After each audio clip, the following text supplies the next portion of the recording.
Sofa, magazine, અખબાર, napkin, handwash અને high લેવલના પેન્ટિંગ્સ.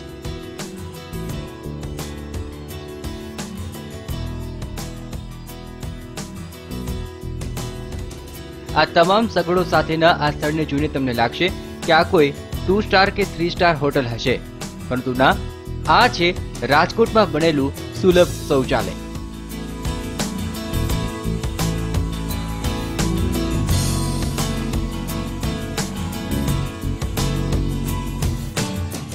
હોટલમાં જોવા મળતી તમામ સગવડો અહીંયા ઉપલબ્ધ છે. જોકે આ કોઈ હોટેલ નથી, આ તો લક્ઝુરિયસ હાઈ-ફાઈ સુલભ શૌચાલય છે.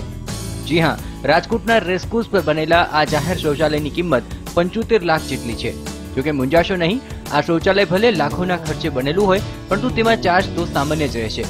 અહીં સ્નાન કરવાના 3 અને ટોયલેટ માટે 2 રૂપિયાનો ચાર્જ નક્કી કરાયો છે. આ ભવ્યાતિ ભવ્ય શૌચાલયનું આજે રાજ્યપ્રધાન ફકીરભાઈ વાઘેલાના હસ્તે લોકાર્પણ કરવામાં આવ્યું.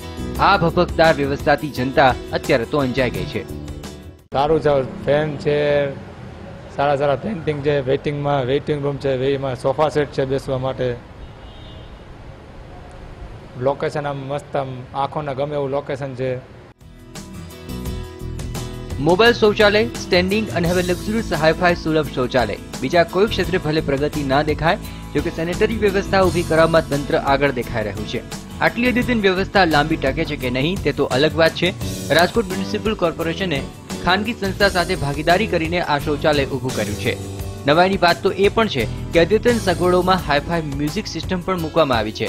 કદાચ કુદરતી હાજતે જનારી વ્યક્તિ વેઇટિંગ લિસ્ટમાં હોય તો સંગીત સાંભળીને પોતાનો સમય પસાર કરી શકે. પ્રોજેક્ટ અને બહુ સારું બનાવેલું છે અને અહીંયા પેન્ટિંગ ને એવું બધું સારું છે. જે આ એપાર્ટમેન્ટમાં ને જે આ હોટલોમાં ને એમાં હોય ને એવી રીતનું અહીંયા બધું છે. આમ ફેસિલિટી ફૂલ છે અહીં. ફકીરભાઈએ સુલભ શૌચાલયનું ઉદ્ઘાટન કર્યું ત્યારે થોડી ઘણી ભીડ જોવા મળી, પરંતુ તંત્રને આશા છે કે લોકાર્પણ પછી લોકો આ અદ્યતન શૌચાલયનો ભરપૂર લાભ ઉઠાવશે.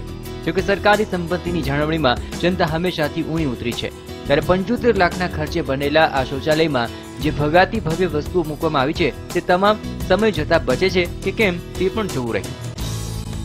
મનોજ અગ્રવાલ, TV9 રાજકોટ.